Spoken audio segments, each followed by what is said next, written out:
اعوذ باللہ من الشیطان الرجیم بسم اللہ الرحمن الرحیم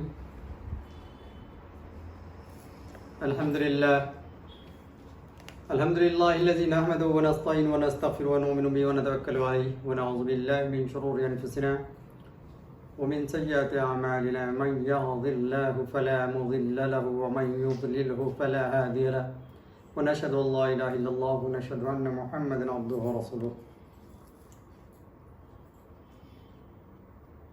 أعوذ بالله من الشيطان الرجيم بسم الله الرحمن الرحيم.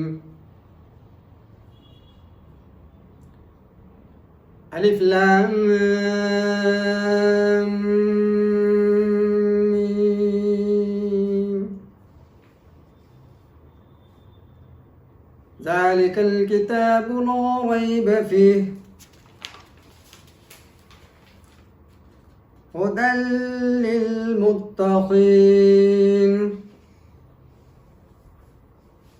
صدق الله المولانا العظيم وصدق رسوله النبي الكريم ونحن على ذلك لمن الشاهدين والشاكرين والصابرين والحمد لله رب العالمين. معزز سامعین اکرام، گزشتہ جمعہ ہم سورہ فاتحہ کی تفسیر مکمل کر چکے ہیں اور سورہ فاتحہ کے فیوز و برکات اور اللہ رب العزت کے انعامات اور روضہ جزا، اس کی رحمان الرحیم رحمانیت کی دریا، سب چیزوں کو ہم نے ملحوظ فرمایا.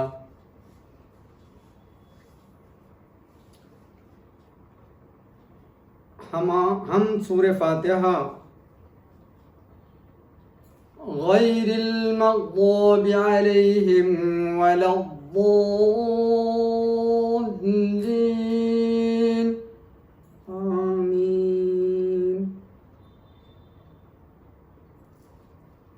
آمین جو میں نے فرمایا ہے، یہ آمین جو ہے آہستہ سے میں نے کہا، اور آپ اکثر و بیشتر تلاوت کرتے ہوئے قراء کو، قاری حضرات کو اور امام کو بھی سنتے ہیں کہ جہاں پر سورہ فاتحہ کی تلاوت ہوتی ہے، تلاوت کے آخر جو آیت ہوتی ہے غیر المغضوب علیہم ولا الضالین آمین، تو وہاں پر تھوڑے سے اپنے صوت کو، اپنی آواز کو، اپنے جہری آواز کو سکوت میں لاتے ہوئے تھوڑا سا کم آہستہ سے آمین کہا جاتا ہے.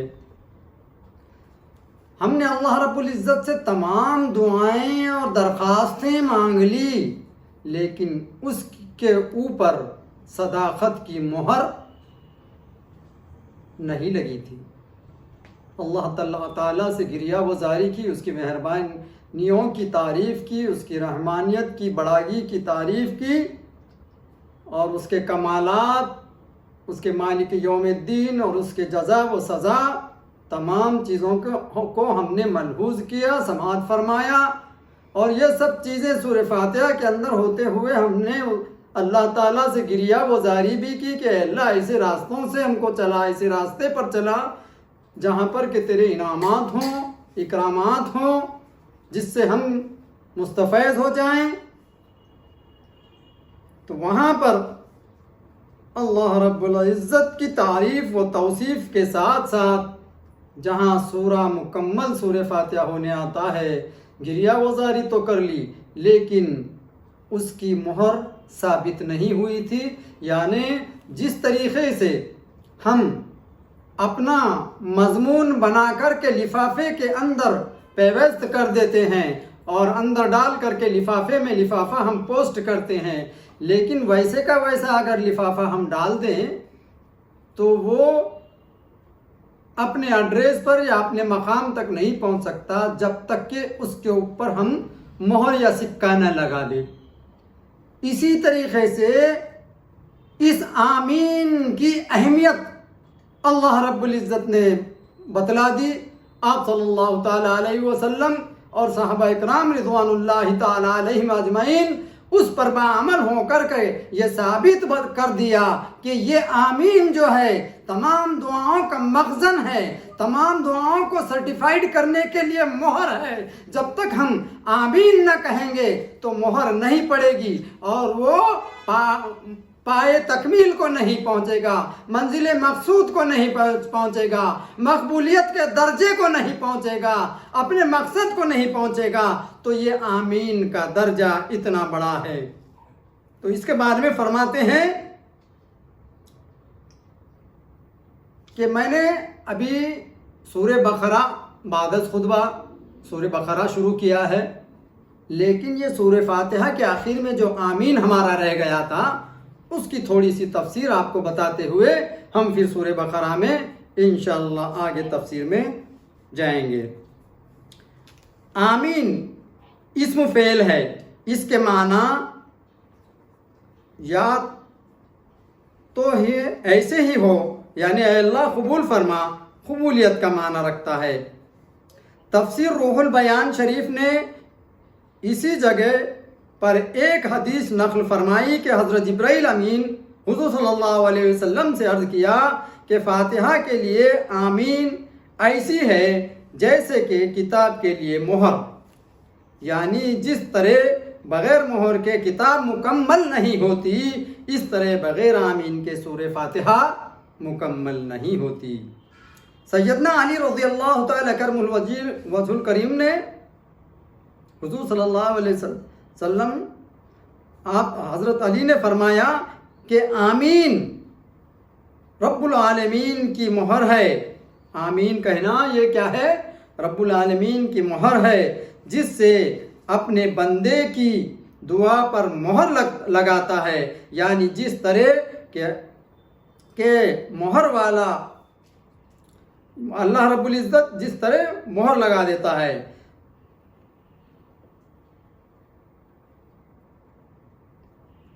اور جس طریقے سے لفافے کے اندر مہر لگ جانے کے بعد وہ لفافہ کھلتا نہیں اور جب تک کہ وہ اپنے منزل تک نہیں پہنچ جاتا، اسی طریقے سے آمین کی بھی جو ہے دلیل دی گئی ہے۔ آمین والی دعا انشاءاللہ ضائع نہیں ہو سکتی، یعنی یا تو قبول ہو جائے گی اور اگر وہ دعا ارادہ الہی کے خلاف ہو تو دعا مانگنے والے کو ثواب مل جائے گا۔ ماشاءاللہ۔ حضرت وہاب فرماتے ہیں کہ آمین میں 4 حروف ہیں اور آمین کہنے والے کے لیے 4 فرشتے دعائے مغفرت کرتے ہیں۔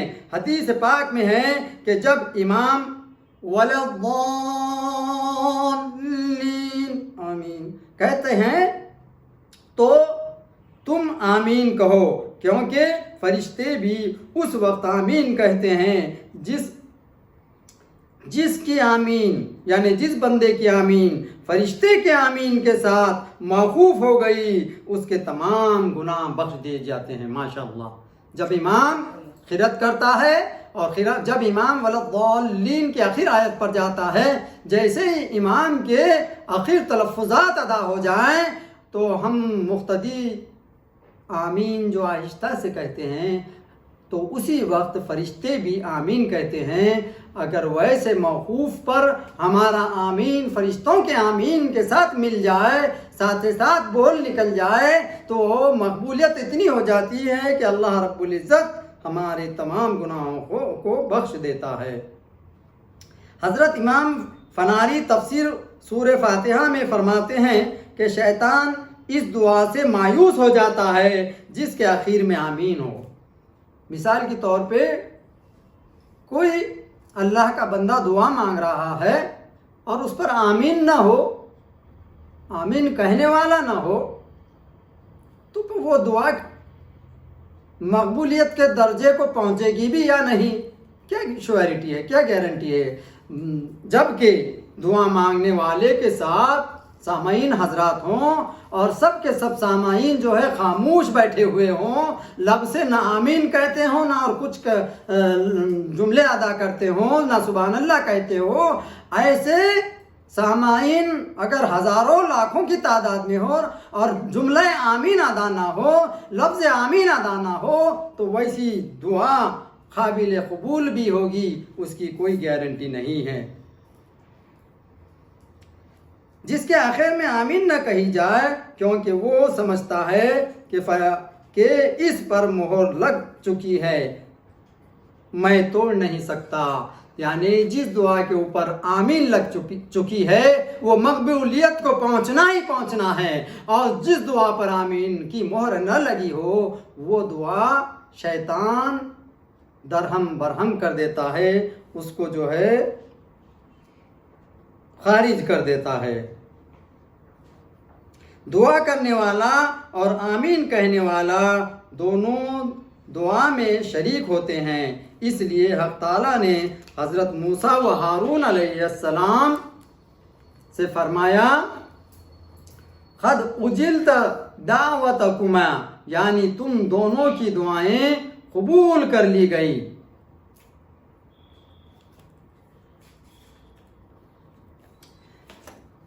حضرت وائل ابن حجر رضی اللہ تعالیٰ عنہ سے مروی ہے کہ انہوں نے حضور صلی اللہ علیہ وسلم کے ساتھ نماز پڑھی۔ جب حضور صلی اللہ علیہ وسلم یہاں پہنچے غیر المغضوب علیہم ولا الضالین آمین، تو فرمایا آمین، وَأَخْفَى بِهَا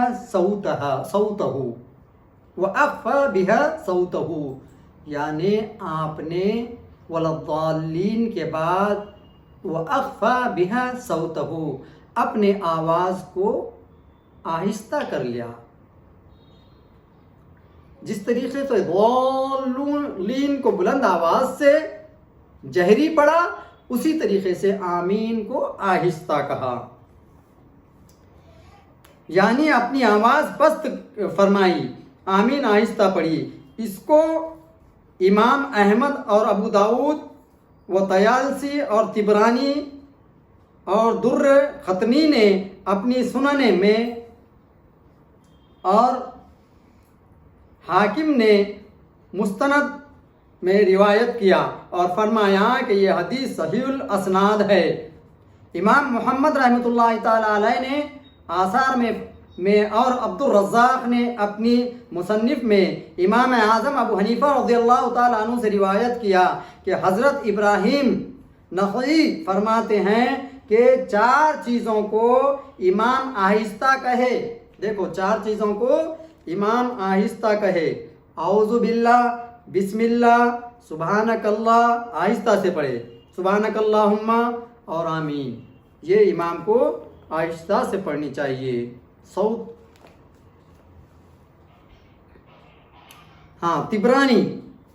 طبرانی نے تہذیب میں اور طلحاوی نے اور ابن جریر نے اور ابو خفص ابن شاہد نے حضرت ابو داؤد رضی اللہ تعالیٰ عنہ سے روایت کی کہ حضرت علی اور حضرت عمر رضی اللہ تعالیٰ عنہ نے نہ تو بسم اللہ بآواز بلند پڑھتے اور نہ آمین۔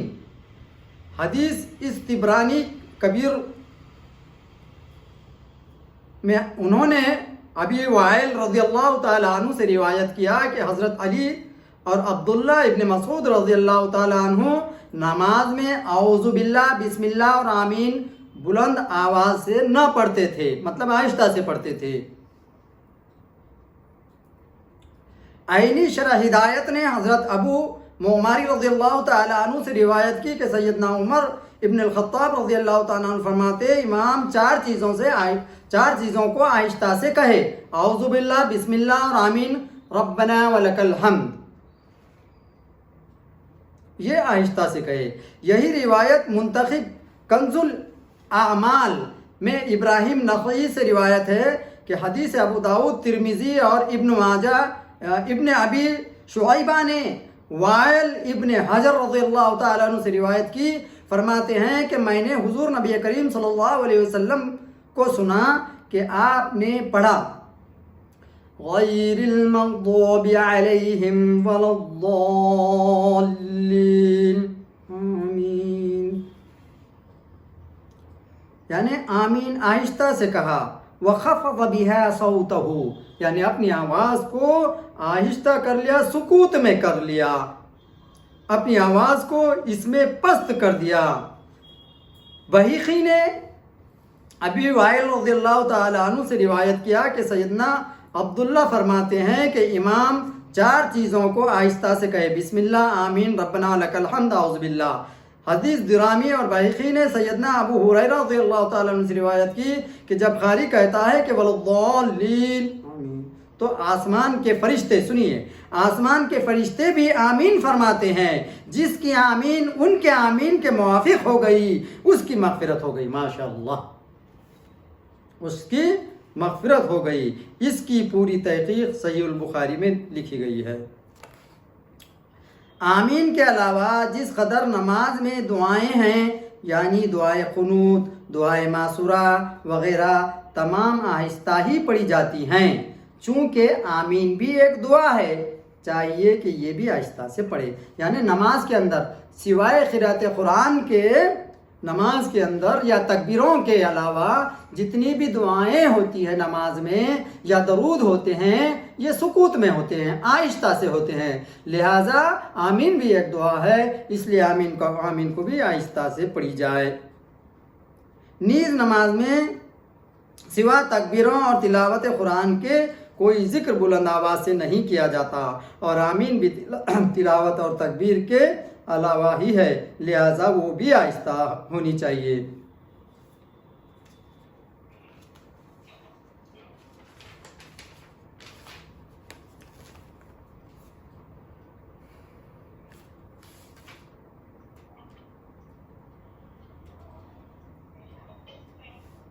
آہستہ آمین والی حدیثوں کی قرآن پاک تائید فرما رہا ہے، لہذا وہی زیادہ قابل عمل ہے.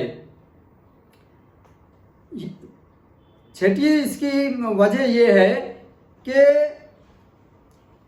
کہا جا سکتا ہے کہ بلند آواز سے آمین کہنے کی روایتیں منسوخ ہے اور آہستہ والی ناسخ ہے، لہذا آہستہ آمین کہنا قابل عمل ہے.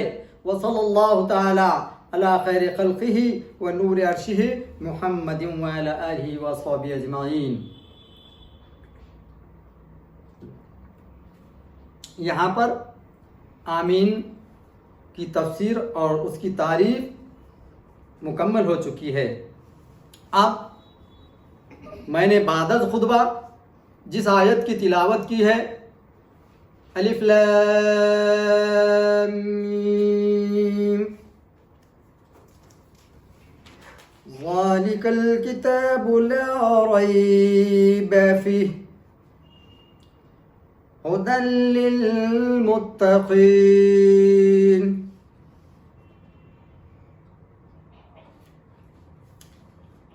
ترجمہ سماعت فرمائیے. یہ کتاب نہیں شک میں اس ہدایت لیے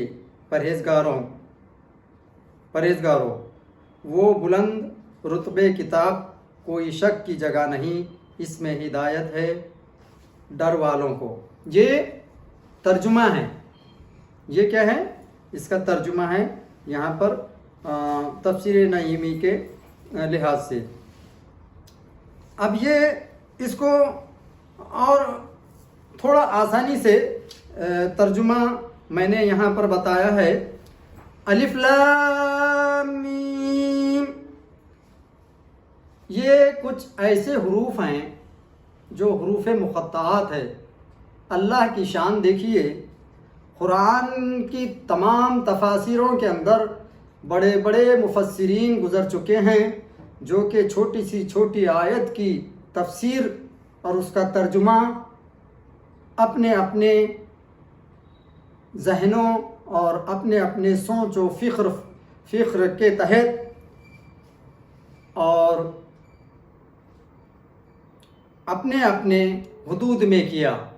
لیکن کچھ حروف قرآن حکیم کے اندر ایسے ہیں جس کا ترجمہ جس کی تفسیر، جس کا معنی، جس کے حق کیا ہے، یہ صرف اور صرف اللہ اور اس کے رسول ہی کو معلوم ہے، وہی جانتا ہے، جو حروف مقطعات میں سے آتے ہیں، جیسا کہ الف لام میم۔ الف لام میم کا ترجمہ کیا ہے؟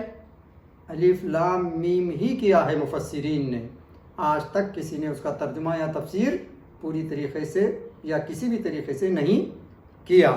تو یہ کیا ہے؟ حروف مقطعات میں سے ہیں، لیکن اس کا معنی کس کو معلوم؟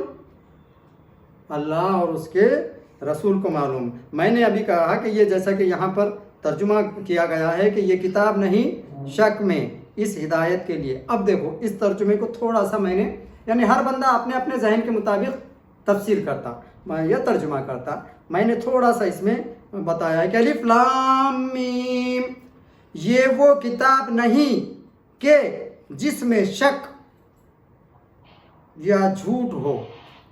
الف لام میم ذالکا یہ وہ کتاب نہیں، یہ وہ کتاب نہیں، ذالکا کہ معنی وہ کتاب نہیں ہے یہ جو تم کچھ بھی گمان کر لو دل میں، اپنے دلوں میں، کہ دنیا کے اندر تو بہت ساری کتابیں ہیں، ایک سے ایک کتاب لکھنے والا دنیا کے اندر پیدا ہوا ہے، لیکن یہ ان کتابوں میں سے نہیں ہے۔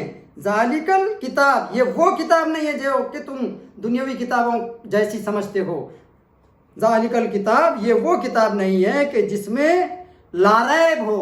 لا ریب کے معنی شک و شبہ یا جھوٹ یا کچھ من گھڑت باتیں ہوں، ایسا کچھ بھی اس کے اندر نہیں ہے۔ یہ وہ کتاب نہیں ہے جیسا کہ عام کتابوں میں کچھ بھی لکھا ہوا ہوتا ہے، یا من گھڑت بھی ہو سکتا ہے، یا شک و شبہات ہو سکتے ہیں، لیکن اللہ رب العزت فرماتا ہے کہ میں جو یہ تمہارے پاس کلام اللہ میرا کلام بھیج رہا ہوں، اس کے اندر کسی قسم کی گنجائش نہیں ہے۔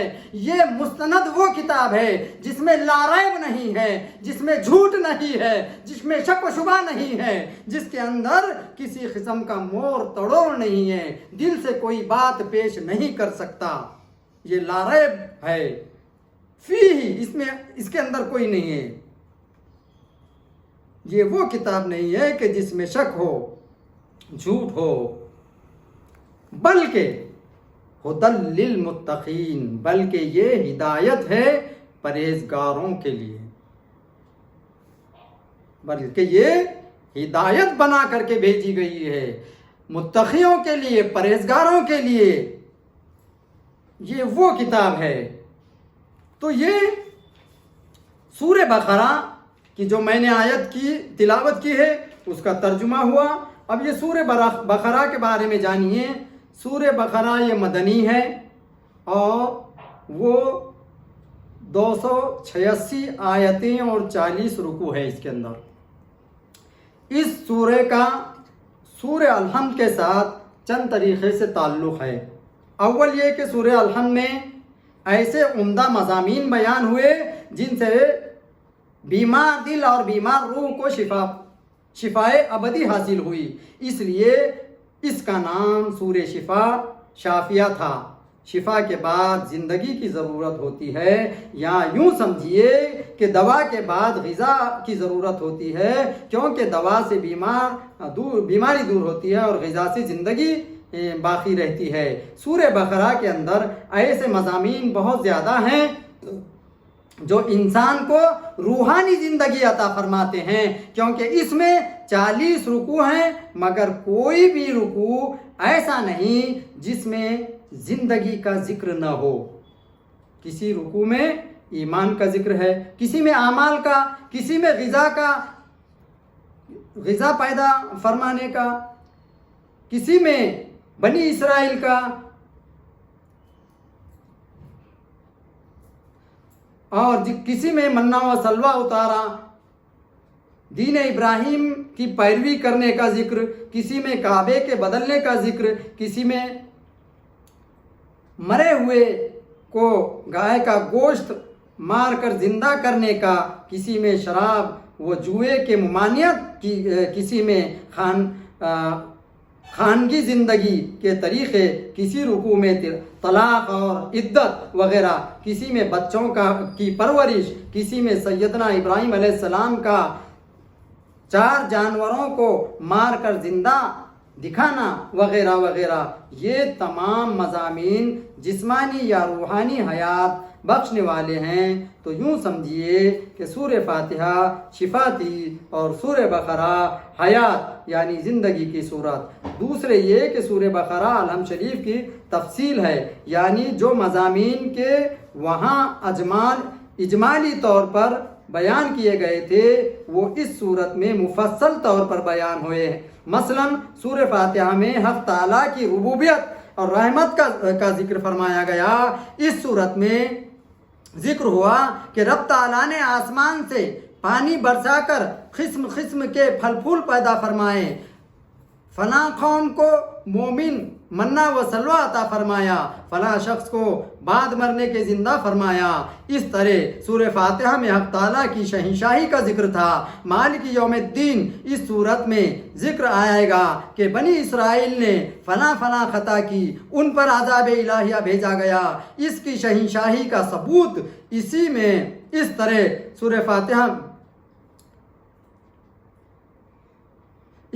سورہ فاتحہ میں عبادت کا ذکر تھا، تو اس صورت میں روزہ، نماز، حج، زکوٰۃ وغیرہ کا سب کا ذکر آئے گا۔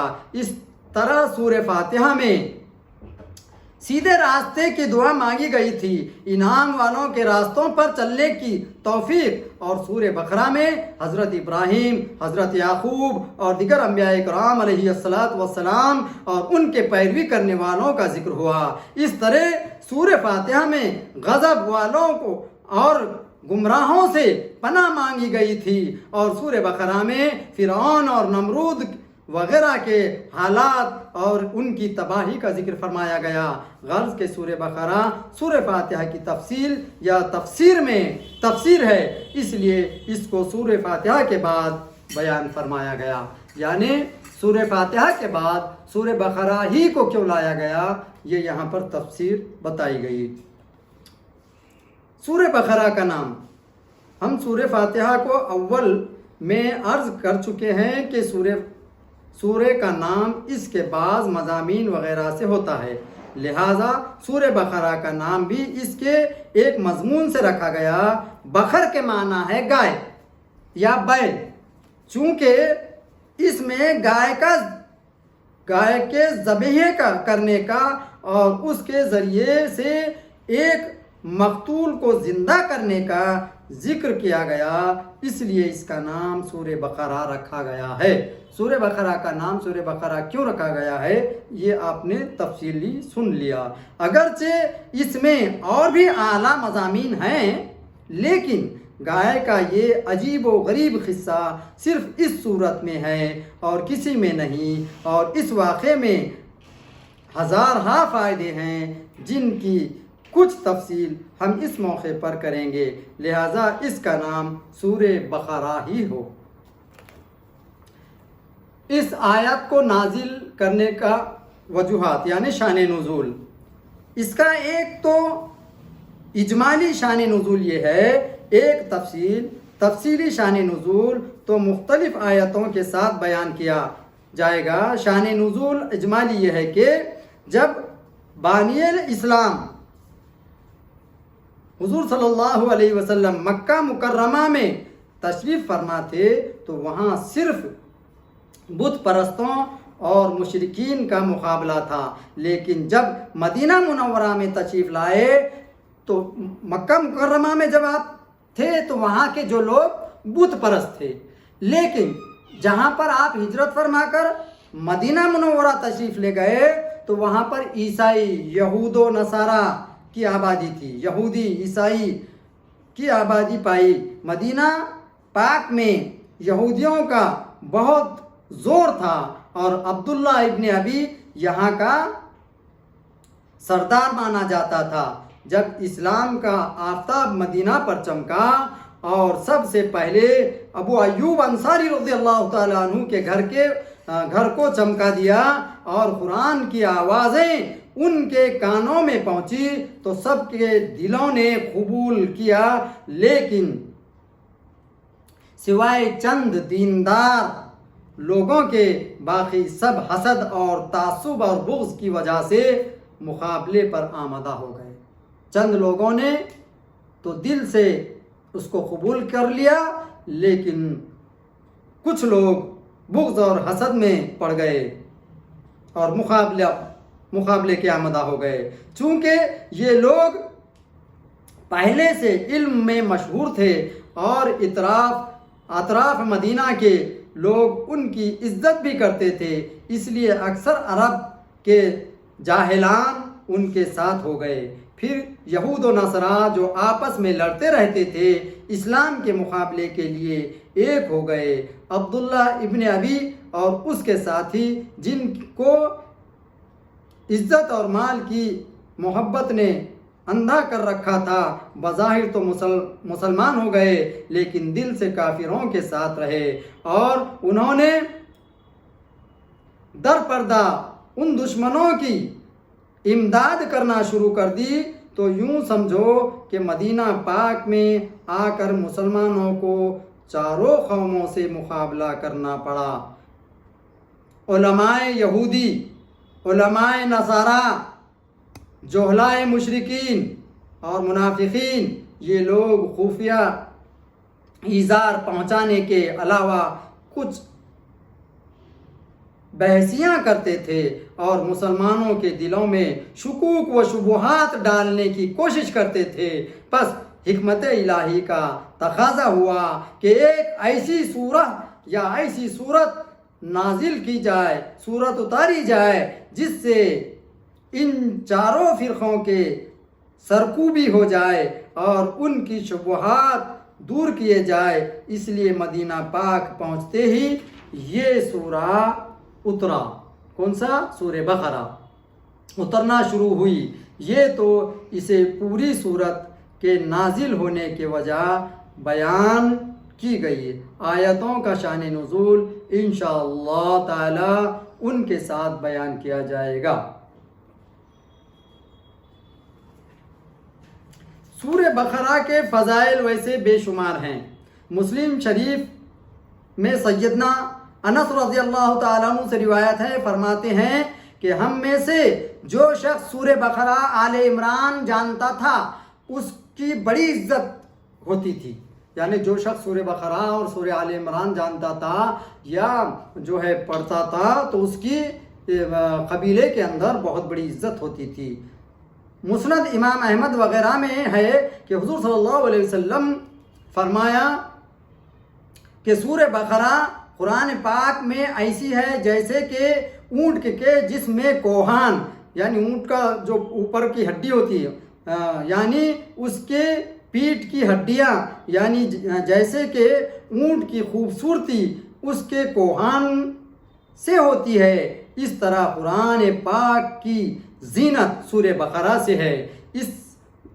اسی مسلم شریف میں ابو امامہ رضی اللہ تعالیٰ عنہ سے روایت ہے کہ زہراوین چمکدار نورانی صورتوں کو پڑھا کرو، چمکدار نورانی سوروں کو پڑھا کرو، یعنی سورہ بقرہ اور سورہ آل عمران۔ نورانی صورتوں اور چمکدار صورتوں کی تجدید دی گئی سورہ بقرہ کو۔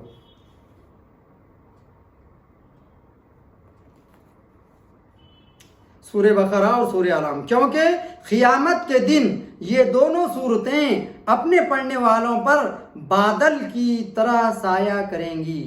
اللہ اکبر!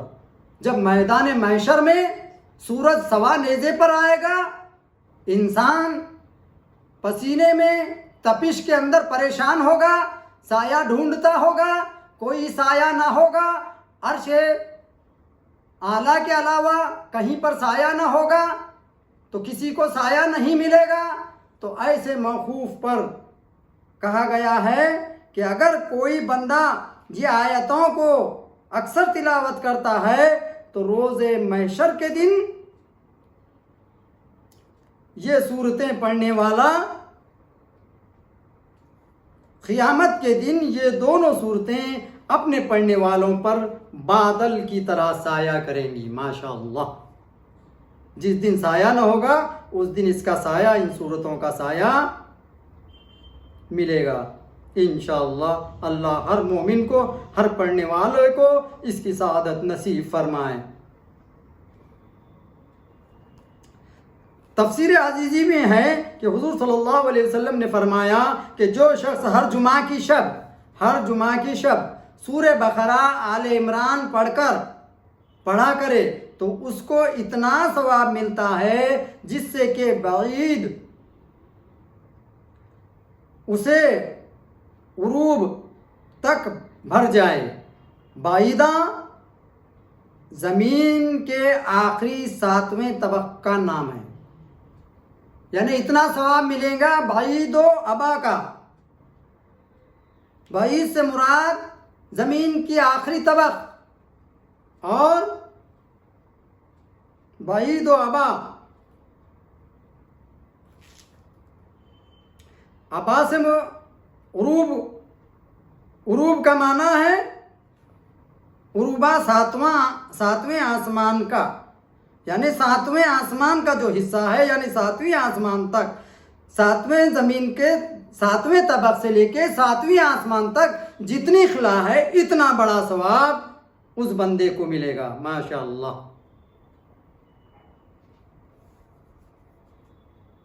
سیدنا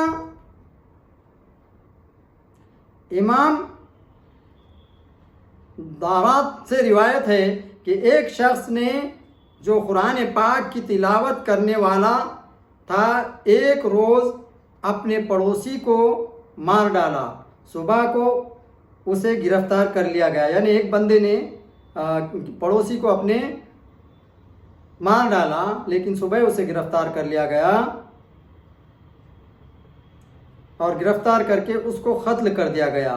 جب اسے دفن کیا گیا تو تمام صورتیں اس کی خبر سے نکل گئی. یعنی وہ بندہ قرآن پاک پڑھا کرتا تھا، اکثر جو ہے سورہ بقرہ اور سورہ آل عمران پڑھتا تھا، تو وہ کیا ہوا کہ اس کے ہاتھ سے ایک قتل ہو گیا.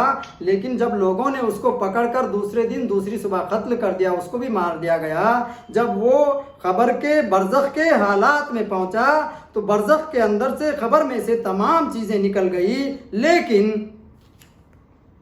مگر سورہ بقرہ اور سورہ آل عمران اس وقت تک نہیں گئی جب تک کہ جمعہ نہ آ گیا. یعنی وہ جمعہ جو سورہ پڑھتا تھا آ گیا اور وہ شخص عذاب سے محفوظ رہا. حضرت عمر رضی اللہ تعالیٰ عنہ نے حضرت حضور صلی اللہ علیہ وسلم سے سورہ بقرہ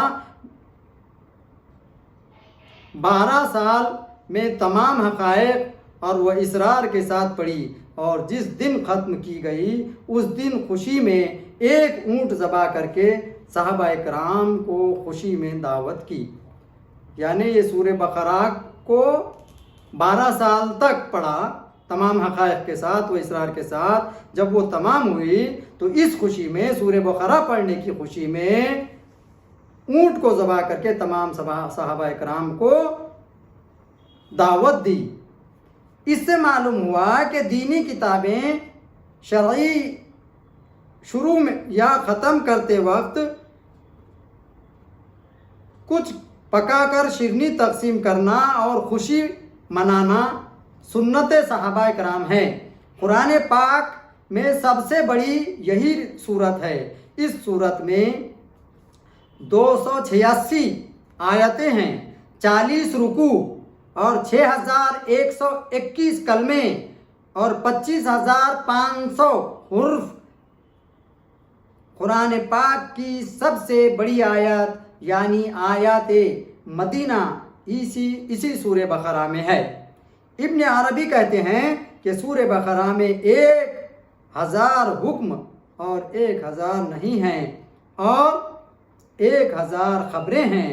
یعنی جس قدر احکام کے اس سورے میں ہیں اتنے اور صورتوں میں اتنے احکامات نہیں ہیں.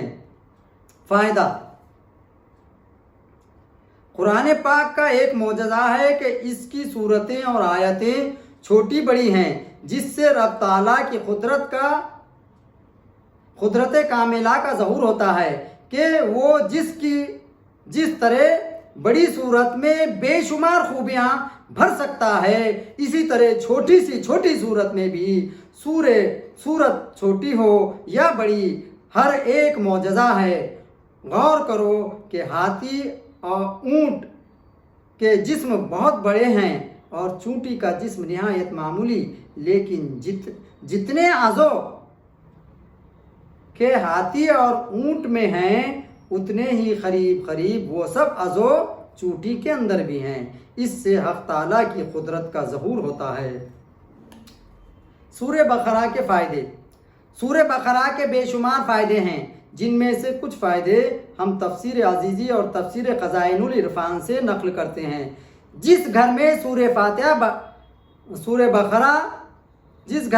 بقرہ پڑھی جائے گی، اس گھر میں 3 روز تک، سن رہے ہیں، 3 روز تک سرکش شیاطین داخل نہیں ہوتے۔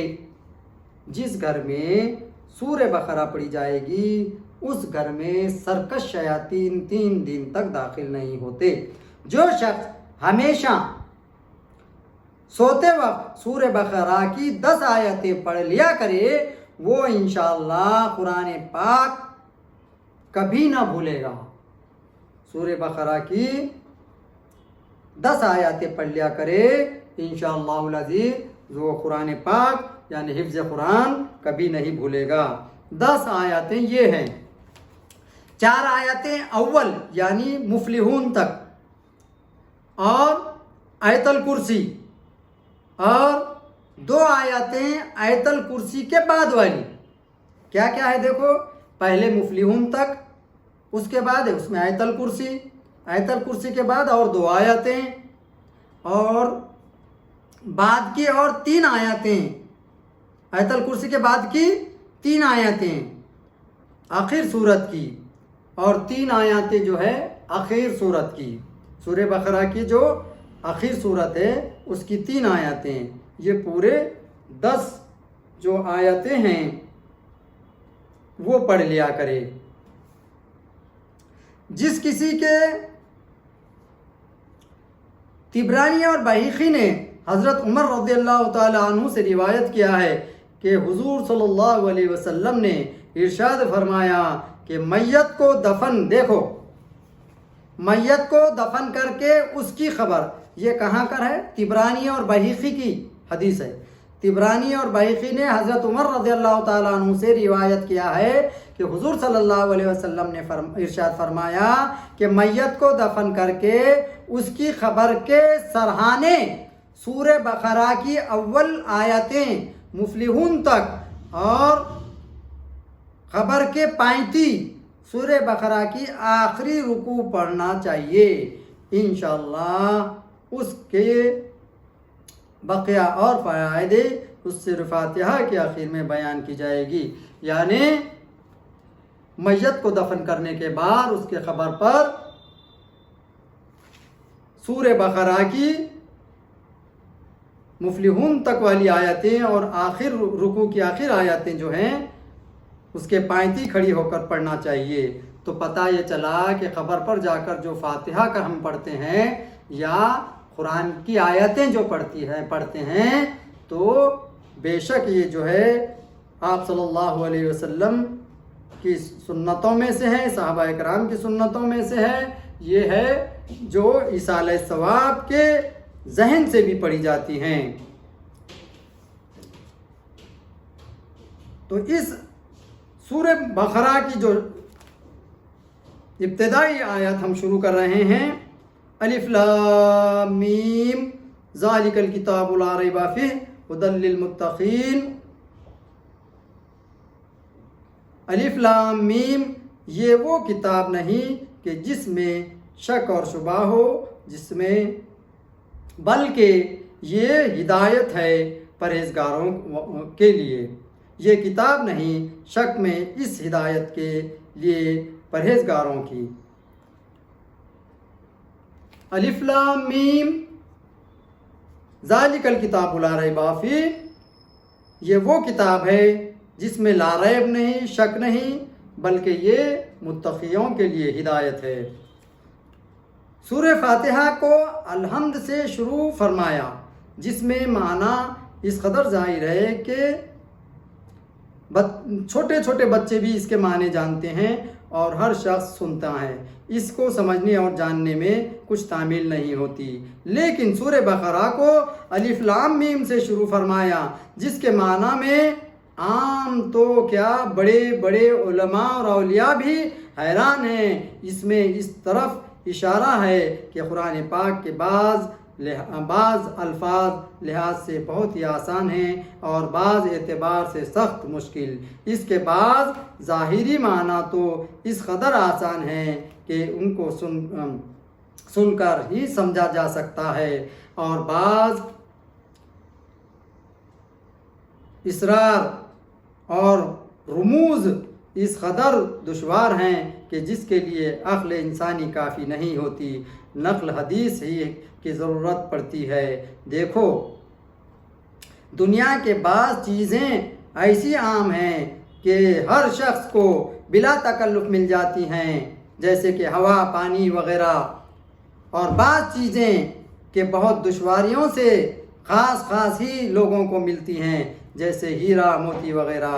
اگر قرآن کریم بالکل آسان ہوتا تو کوئی شخص شیخی سے کہہ سکتا تھا کہ میرا دماغ اس کے سمجھنے کے لیے کافی ہے، ضرورت تھی کہ کچھ راز کی باتیں اس میں ایسی بھی ہوں کہ جن کو سنتے ہی بڑے سے بڑا عالم اپنی عاجزی کا اقرار کرتے ہوئے پکار کر کہنے لگے، سبحانک اللہ سبحانک لا علم لنا، بے شک اے اللہ تیری ہی تعریف ہے، تو ہی جانتا ہے، ہم نہیں جانتے، کہ اے پروردگار ہمیں نہیں خبر، اپنے راز تو ہی جانتا ہے۔ سورہ بقرہ اول کلمہ وہ مقرر کیا کہ جس کو سن کر انسان اپنی عاجزی کا اقرار کرے۔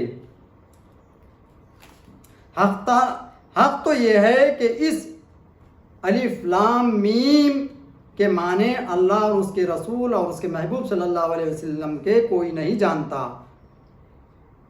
ہم کو چاہیے کہ اس کے حق ہونے پر ایمان لائے اور یہ کہہ دیں کہ اس کے معنی وہی جو رب تعالیٰ نے بتائے اور محبوب علیہ السلام نے جانے۔ تفسیر روح البیان شریف میں اس جگہ فرمایا کہ الف لام میم ان کلاموں میں سے ہے جن کے معنی کی خبر حضرت جبرائیل علیہ السلام کو بھی نہیں ہوتی تھی،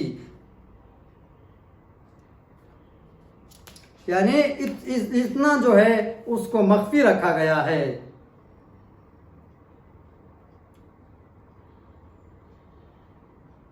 حضور صلی اللہ علیہ وسلم کا علم اور عالم پیدا ہونا بتا دیا۔ چنانچہ روایت سے ثابت ہوا کہ جب کاف ہا یا عین صاد نازل ہوا تو حضرت جبرائیل علیہ السلام نے جب عرض کیا کاف تو حضور صلی اللہ علیہ وسلم نے فرمایا میں نے جان لیا، ماشاءاللہ ماشاءاللہ۔ پھر عرض کیا ہاں، فرمایا میں نے جان لیا۔ پھر عرض کیا یا، فرمایا میں نے جان لیا۔ پھر عرض کیا عین، فرمایا میں نے جان لیا۔ اور پھر عرض کیا صاد، فرمایا میں نے جان لیا۔ حضرت جبرائیل علیہ السلام نے عرض کیا کہ آپ صلی اللہ علیہ وسلم نے کیا جان لیا؟ مجھے تو کچھ خبر نہیں ہوئی۔ پتہ یہ چلا کہ کچھ راز و نیاز کی جو باتیں ہیں، جو کلمات ہے، صرف اللہ اپنے حبیب صلی اللہ علیہ وسلم ہی کو اس کا علم دیا ہے۔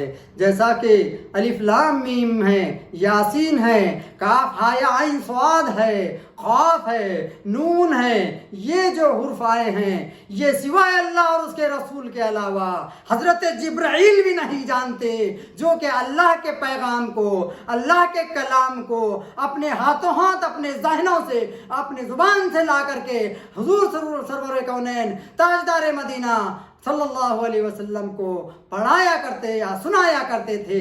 جو پڑھانے والے تھے, سنانے والے تھے, اس کو بھی خبر نہیں, اس کو بھی اس کا علم نہیں, وہ بھی نہیں جانتا. تو جانتا کون تھا؟ جانتا وہی تھا جو جس نے پیغام بھیجا تھا.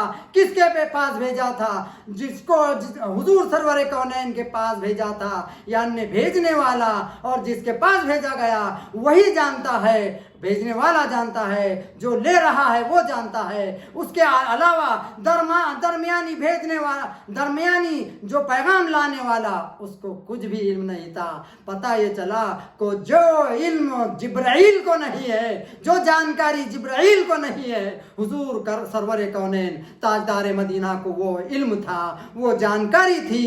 اسی لیے جہاں جہاں جبرائیل علیہ السلام نے یہ جو آیت لے کر کے جب حضور سرور کونین کے پاس آئے اور کہا کہ کاف, کہا کہ میں سمجھ لیا, ہاں کہا کہ میں جان لیا, یا کہا کہ میں سمجھ گیا, مجھ کو علم ہو گیا, عین صاد جو بھی جیسے بھی تلاوت کی, کہا کہ میں جان لیا, میں سمجھ گیا. تو پتہ یہ چلا کہ اللہ نے جو سمجھایا وہ حضور سمجھ گئے, لیکن جبرائیل کو اس کا پتہ نہیں چلا. تو کچھ حروف, کچھ راز و نیاز کی باتیں, کچھ چیزیں ایسی ہیں جو اللہ اور اس کا رسول ہی جانتا ہے. تو لہٰذا ہم یہ علم غیب, ایسا علم غیب ہے کہ جو اللہ اور اس کے رسول کے علاوہ کسی کو معلوم نہیں. پتہ یہ چلا الف لام میم قرآن پاک کا نام ہے, الف لام میم سورہ بقرہ کا نام ہے, بلکہ جو بھی صورتیں اس قسم کی حروف سے شروع ہوتی ہیں اس صورت کا نام ہی ہوتی ہیں. جیسے حامیم یا الف لام را وغیرہ, اس کا ہر حرف حق تعالیٰ کے بعض ناموں کا پہلا حرف ہے. یعنی الف سے مراد اللہ, اور لام سے مراد لطیف, میم سے مراد معین یا مجید یا منان, الف سے مراد دانا یعنی میم, لام سے مراد اللہ, میم سے مراد عالم یعنی میں جانتا ہوں. یہ اللہ اور دوسری ذاتوں کے ناموں کے مخفف حروف ہیں. یعنی الف سے مراد اللہ, لام سے مراد جبرائیل اور میم سے مراد محمد صلی اللہ علیہ وسلم. تو مقصود یہ ہوا کہ اس میں قرآن پاک کے بھیجنے والے اور پہنچانے والے اور وصول کرنے والے کا نام ہے. یعنی یہ قرآن کریم اللہ نے بھیجا, جبرائیل لائے اور محمد صلی اللہ علیہ وسلم نے پایا. یہ حروفوں کے نام ہیں, یعنی اس سے مراد الف لام میم ہے. تو منشا یہ ہے کہ قرآن پاک بھی انہی حروفوں سے بنا ہے, جن سے اس سے انسان تیرے کلام بنتے ہیں. لیکن پھر اس قدر اعلیٰ کلام ہونے سے معلوم ہوتا ہے کہ یہ کلام الہی ہے. ماشاء اللہ الخیرہ. اللہ رب العزت سے دعا ہے کہ اللہ تعالی ہم سبوں نے ابھی تک جو تفسیر پڑھی ہے یا سنا ہے, اے اللہ اس پہ عمل کی توفیق عطا فرما, اور ہمارے پڑھنے اور سننے کو اور ہمارے اس تفسیر کو قبول فرما. وآخر دعوانا ان الحمد للہ رب العالمین برحمتک یا ارحم الراحمین.